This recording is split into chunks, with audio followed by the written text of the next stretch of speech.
స్కూల్కి వెళ్ళే ప్రతి విద్యార్థికి ఒకరుంటే ఒకరు, ఇద్దరుంటే ఇద్దరు, ముగ్గురుంటే ముగ్గురికి కూడా 15,000 సంవత్సరానికి ఇస్తున్నారు. అలాగే ఆడో గ్యాస్ సిలిండర్ ఒకటి ఇస్తున్నారు, మూడు. అలాగే ప్రతి స్త్రీకి 18 సంవత్సరాలు దాటిన ప్రతి అమ్మాయి నుండి అమ్మ వరకు 50 సంవత్సరాలు 15,000 రూపాయలు, 1,500 రూపాయలు ఇస్తున్నాం. అంటే 18,000 సంవత్సరానికి. ఇప్పటి వరకు కూడాను 45 సంవత్సరాలు దాటిన మాత్రం ఇచ్చారు.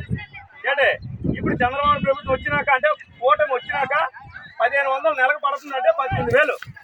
అదే రైతు భరోసా కూడా 20,000 పెంచారనమాట.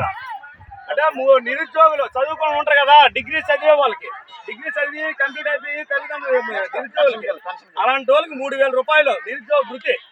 పెన్షన్ అనేది ఇప్పుడు 50 సంవత్సరాలు అంటే పెన్షన్ పెట్టారు చంద్రబాబు నాయుడు. ఇంతవరకు 60 సంవత్సరాలు అయితే కానీ ఇచ్చేవారు కాదు. ఇప్పుడు 50 సంవత్సరాల నుంచి 4,000 రూపాయలు. అదే ఇప్పుడు పెన్షన్ వచ్చిన వాళ్ళకి ఇప్పుడు ఈ 3 నెలల నుండి కూడా చంద్రబాబు ప్రకటించారు. ఈ 3 నెలల్లో ప్లస్ 4,000, 7,000 రూపాయలు పెన్షన్ అనేది మీకు జూన్ లో వస్తుంది. జూన్ నుండి ఆగస్టు నుండి కూడా 4,000 పెన్షన్ మీకు అందుతుంది అనమాట.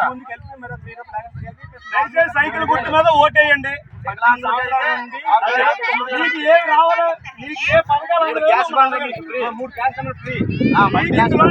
పథకాలు అందుతారో మమ్మల్ని అడగచ్చు. అర్హులయ్యి ఉంటుంటే